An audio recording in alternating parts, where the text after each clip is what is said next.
तो फिल्म की शुरुआत होती है एक फैमिली से जिसमें नाज अपने बेटे और हस्बैंड रूड के साथ अपने डैड के घर जा रही थी। रूड उससे कहता है जाकर वहाँ अपने होश मत खो बैठना, अक्लमंदी से काम लेना। असल में नाज के डैड ने उसी की बेस्ट फ्रेंड से शादी कर ली थी और उसी की वजह से नाज इस टाइम शदीद गुस्से में नजर आ रही थी। रूड कहता है अगर तुमने ज्यादा लड़ाई की तो तुम्हारे हाथ कुछ नहीं आने वाला, सब वो लड़की ही ले जाएगी। नाज के डैड की एक फार्मास्यूटिकल कंपनी थी और सुनने में आया था कि उनके हाथ एक बड़ा इन्वेस्टर आ गया है जो अब उनकी कंपनी को खरीदना चाहता है और ऐसे वो लोग अमीर हो सकते हैं। पूरे रास्ते समझाने के बाद रूड नाज को उसके डैड के घर ले ही आता है। खैर दूसरी तरफ अब फाइनली हम नाज के डैड को देख लेते हैं। पिछले कई दिनों से इनके ऊपर एक ऐसा फॉर्मूला बनाने का जुनून सवार था जो किसी की भी जवानी उसे लौटा सकता था, यानी किसी बूढ़े इंसान को दोबारा से जवान बना सकता था, यहाँ तक के मौत से हमेशा हमेशा के लिए बचा भी सकता था। आखिर जब वो फॉर्मूला बना लेता है तो उसे सबसे पहले अपने ही ऊपर टेस्ट करता है। एक ही घूंट में वो पूरी सीरम की बोतल पी गया था। बस उसके बाद तो चंद ही मिनट लगे और उस ओल्ड मैन के ऊपर एक जादू सा होने लगा। मुंह की झुर्रियां गायब हो गई, उसके मसल्स स्ट्रॉन्ग होने लगे, पूरी बॉडी की स्किन टाइट हो गई और दिखने में वो बिल्कुल जवान हो गया। इस टाइम वो अपनी उम्र से कम 20 साल छोटा लग रहा था।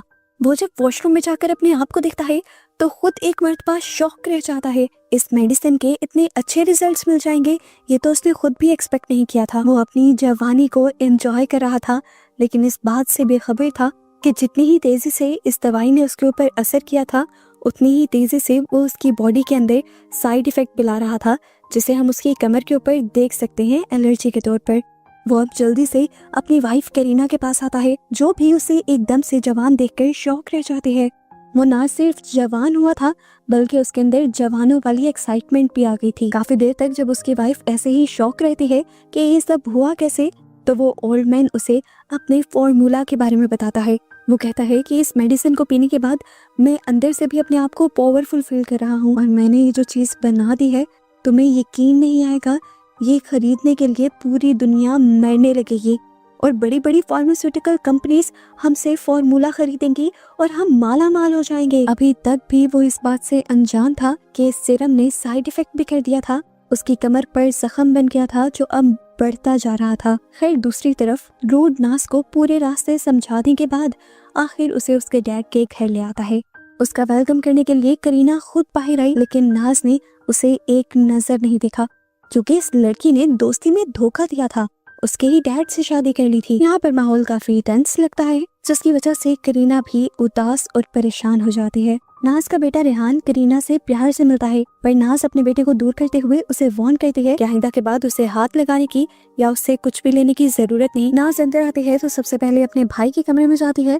उसका सुस्त भाई बस पूरा दिन अपने कमरे में बैठा गेम्स ही खेलता रहता था। उसे तो इस चीज की भी परवाह नहीं थी कि उसके डैड ने दूसरी शादी कर ली थी। ये सब लोग जाकर ड्राइंग रूम में बैठ जाते हैं और जैसे ही नाज के डैड ड्राइंग रूम के अंदर एंटर करते हैं उन्हें देखकर सबका मुंह शौक से खुला का खुला रह जाता है। सब उन्हें पहचान तो रहे थे लेकिन ये बात अभी उनकी भी समझ से बाहर थी कि एक ही रात में डैड जवान कैसे हो गए। डैड किसी को भी एक्सप्लेन नहीं करते कि उनके साथ क्या हुआ है, लेकिन वो एक और बॉम्ब इनके ऊपर ये ब्लास्ट करते हैं कि अब उन्होंने अपने इस फैमिली बिजनेस को बेचने का इरादा छोड़ दिया है। वो अब अपनी कंपनी नहीं बेच रहे। सारे उसके फैसले से नाखुश थे। सभी को एकदम से अमीर जो बनना था। बैंग यानी नाज का भाई तो रूम ही छोड़कर चला जाता है और डैड बाकी सब लोगों को बताते हैं देखो मेरा फैसला बुरा नहीं है, अभी तो हमारी कंपनी लॉस में जा रही है लेकिन मैंने जो बनाया है उसकी वजह से ये कंपनी दुनिया की सबसे प्रॉफिटेबल कंपनी बन जाएगी। वो सभी लोगों को अपना बनाया सीरम ऑफ इमॉर्टैलिटी दिखाते हैं जो किसी को जवान भी कर सकता है तो किसी किसी को मौत से भी दूर रख सकता है। रूम में बैठे हुए सभी लोग खामोश हो जाते हैं और करीना डैड यानी अपने हस्बैंड से कहती है आपने तो मुझसे वादा किया था कि आप रिटायरमेंट ले लेंगे और हम एक सुकून वाली जिंदगी गुजारेंगे। तो वो करीना को जवाब देते हैं अरे मैं तो जवान हो गया हूँ, अब हम काम भी करेंगे, पैसा भी कमाएंगे और लाइफ भी एंजॉय करेंगे, टेंशन मत लो तुम। करीना ने ये बात की ही थी कि नाज का सारा टेम्पर टूट जाता है। वो उस पर फट पड़ती है कि तुमने हमारी लाइफ बर्बाद कर दी, अब और क्या चाहती हो तुम। इन लोगों की बहस बढ़ती चली जाती है और इस सब के दौरान वो लोग ये बात नोटिस ही नहीं करते कि डैड को कुछ हो रहा था। उनके पूरे मुंह पे इस तरह पसीने आ रहे थे जैसे किसी ने उनके ऊपर पानी गिरा दिया हो। एकदम से उनकी बॉडी के अंदर शदीद पेन होने लग जाता है। उनकी गर्दन और कमर पर मौजूद जख्मों को हम बड़े बड़े सुराखों में चेंज होता हुआ देखते हैं। एकदम से उनकी बॉडी भी अजीबोगरीब तरीके से मुड़ने लग जाती है और उन्हें खून की उल्टियां होने लगती हैं। आंखें भी अब उनकी बदल गई थी और ऐसे उनके हाथों में ही वो मर जाते हैं। नाज और करीना बुरी तरह घबराते हुए रूट से कहते हैं कि जल्दी से एम्बुलेंस बुलाओ, पर एम्बुलेंस बुलाने का फायदा तो नहीं था, वो अब मर चुके थे।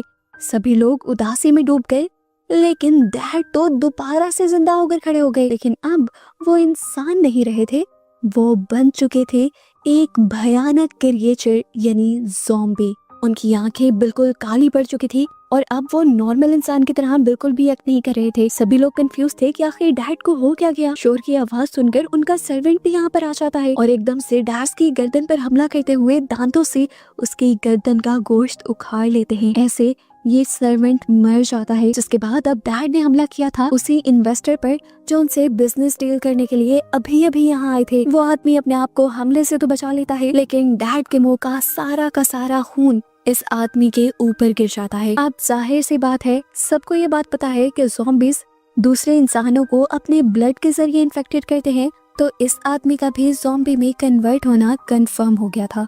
बैंग जो अपने हाथ में बो एंड एरो लिए खेलता हुआ यहाँ आया था, अब उसके डैड उसी के ऊपर भी हमला कर देते हैं और अपने आप को बचाने के चक्कर में उसका ये बो एंड एरो चल जाता है और डैड के चेहरे से होते हुए दिमाग को चीरकर बाहर निकल आता है और दिमाग के डैमेज होने की वजह से यहाँ ज़ॉम्बी बने डैड मर जाते हैं।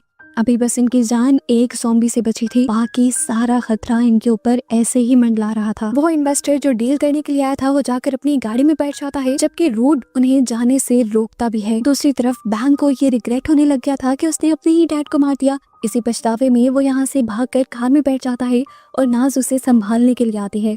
अंदर दिखाया जाता है वो सर्वेंट जो मरा था वो भी अब ज़ॉम्बी बनकर जिंदा हो गया था। घर में मौजूद तीनों लोग उसे देखकर डर जाते हैं और ये ज़ॉम्बी बना सर्वेंट एक दूसरी सर्वेंट पर हमला कर देता है। पहले उसके बाजू पर बाइट करता है और फिर उसकी गर्दन पर बाइट करते हुए उसे भी मारते हुए ज़ॉम्बी बना देता है। सीन कट होकर हमें दोबारा नाज और बैंक को दिखाया गया था। नाज जब बैंक को हौसला ही दे रही थी तभी अपने पीछे से उन्हें अजीब आवाज़ें सुनाई दी। देखने को मिला कि एक और लड़की जो कि ज़ॉम्बी बन चुकी थी वो दूसरी लड़की के ऊपर हमला कर रही थी।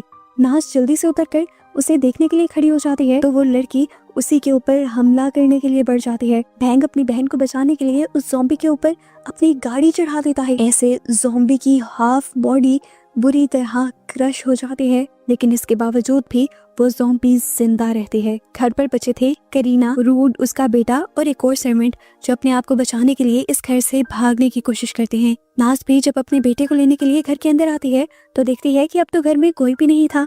घर के बाहर वो आधी क्रश हुई हुई ज़ॉम्बी गर्ल अपने हाथों से चलते हुए उसका पीछा कर रही थी उसे मारने के लिए।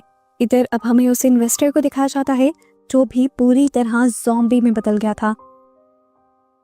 ज़ॉम्बी बने इस आदमी को गाड़ी भी चलाने नहीं आती और वो गाड़ी को एक शादी के इवेंट के अंदर क्रैश कर देता है और फिर गाड़ी से निकलकर यहाँ मौजूद लोगों पर हमला करके अपनी भूख मिटाने लगता है। उसके हमला करने की वजह से एक एक करके कई लोग यहाँ पर ज़ॉम्बी बन गए थे और क्योंकि इन ज़ॉम्बीज़ ने भी अपनी भूख मिटानी थी तो समझ लो कि शादी में आए हुए सभी लोग जल्द ही ज़ॉम्बी बन जाते बाकी ज़ॉम्बीज़ के हमला करने पर।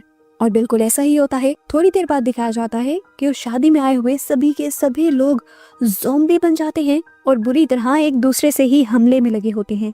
इधर करीना वाला पूरा ग्रुप जो भाग रहा था अपने आप को बचाने के लिए वो गाड़ी तक पहुंचते ही है कि ज़ॉम्बी बना सर्वेंट दोबारा उनके पीछे आ जाता है।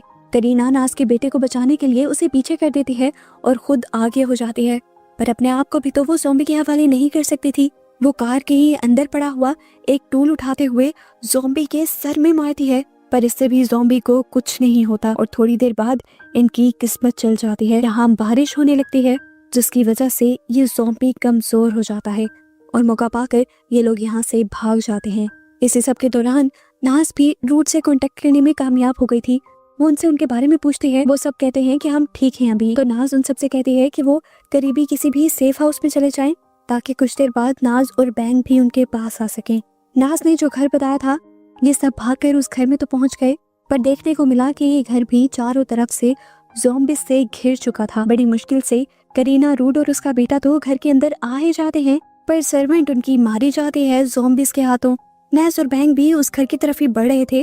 कार की स्पीड भी इन्होंने तेज रखी हुई थी और ये लोग पहुंच जाते हैं उसे ही बैंक्वेट के पास, जहां पर वो शादी हो रही थी और जहां के पहले ही लोग सारे ज़ॉम्बी बन गए थे। वो सारे ज़ॉम्बी इनकी गाड़ी की आवाज से अट्रैक्ट हो जाते हैं और इनके पास कोई दूसरा रास्ता नहीं रहता कि ये ज़ॉम्बीज को ही कुचल दें। दूसरी तरफ वो बच्चा नोटिस करता है कि बाकी ज़ॉम्बीज भी इनकी तरफ आ रहे थे। वो अपने डैड और करीना को भागने को कहता है और ये लोग एक रूम में आ जाते हैं। इस दौरान दोबारा उनके पीछे एक ज़ॉम्बी आया भी था, पर रूड ने उसे धकेलते हुए इस रूम का दरवाजा बंद कर दिया था और अब वो अपना जख्मी हाथ देख रहा था। जान गया था कि वो भी जल्द ही बाकी सब लोगों की तरह एक ज़ॉम्बी में बदल जाएगा। अपने ज़ॉम्बी बनने से पहले वो अपने बेटे को गले लगाता है और आखिरी मर्तबा कहकर जाता है कि तुम अपनी मॉम का ख्याल रखना। बस ये कहते ही उसकी बॉडी भी चेंज होने लगती है, आंखें भयानक हो जाती हैं, जिस्म पर सुराख बनाते हैं और बॉडी उसकी जोर जोर से हिलने लग जाती है और वो भी पूरा ज़ॉम्बी बनकर अपने ही बेटे के ऊपर हमला कर देता है। करीना उस बच्चे को बचाने के लिए रूड को उठाकर यहाँ से दूर फेंकती है तो उसकी बॉडी रूम में लगे हुए एक रॉड के अंदर स्टैब हो जाती है। वो यहीं पर फंस जाता है। करीना मौका पाती है और दरवाजा बंद करके यहाँ से भाग जाती है। दूसरी तरफ नाज और बैंग जिस गाड़ी से सारे ज़ॉम्बीज को मार कर आ रहे थे, वो गाड़ी उनकी खराब हो चुकी थी, जिसकी वजह से इन्हें अब पैदल ही बाकी ज़ॉम्बीज से बचकर भागना पड़ता है और ये लोग डिसाइड करते हैं पुलिस स्टेशन जाने का। पुलिस स्टेशन के अंदर कोई भी नाज और बैंग की बात पर यकीन करने को तैयार नहीं था, पर फिर भी इंस्पेक्टर कुछ ऑफिसर्स को बाहर की सिचुएशन चेक करने के लिए भेजते हैं। बाहर तो उनकी सोच से भी ज्यादा बुरी कंडीशन थी। अपने आप को बचाने के लिए ये ऑफिसर्स ज़ॉम्बीज के ऊपर शेलिंग भी करते हैं, पर ज़ॉम्बीज पर इनका कोई असर नहीं पड़ता और ज़ॉम्बीज इन ऑफिसर्स पर भी हमला कर देते हैं। बहुत मुश्किल से एक ऑफिसर बचते बचाते पुलिस स्टेशन तक पहुंचता है ये बात बताने के लिए कि नाज और बैंक की बताई रिपोर्ट सच है। वो ये भी बताता है कि बाकी सारे ज़ॉम्बीज उनके पुलिस स्टेशन की तरफ ही बढ़ रहे थे। ये देखते हुए ये लोग अपने सारे खिड़कियां दरवाजे बंद कर लेते हैं और उसके आगे फर्नीचर रखने लग जाते हैं ताकि कोई भी ज़ॉम्बी यहाँ तक ना पहुँच पाए। अब वो आदमी जो बाहर से आया था, क्योंकि उसके ऊपर ज़ॉम्बीज ने हमला किया हुआ था, कुछ ही देर में वो भी ज़ॉम्बी भी बदल जाता है और यहाँ एक दूसरे ऑफिसर के ऊपर हमला कर देता है। ये लोग उससे बचने के लिए उसे जबरदस्ती लॉकर में कैद कर देते हैं। जो ऑफिसर्स यहाँ पर बचे थे वो बाकी पुलिस स्टेशन से कांटेक्ट करते हुए उनको सिचुएशन के बारे में बताने की कोशिश कर रहे थे, पर दूसरे स्टेशन से उनका कांटेक्ट नहीं हो पाता। जबकि नाज को यहाँ पर करीना कॉल करती है और बताती है कि उनके साथ के सभी लोग ज़ॉम्बी बन चुके हैं और बस वो और रेहान ही ठीक है। नाज उसे हौसला रखने को कहती है और साथ ही अपने बेटे का भी ख्याल रखने की जिम्मेदारी देती है। यहाँ पर पुलिस ऑफिसर पुलिस स्टेशन की छत पर आकर देखते हैं कि बाहर ज़ॉम्बीज ने बुरी तरह तबाही मचाई हुई थी।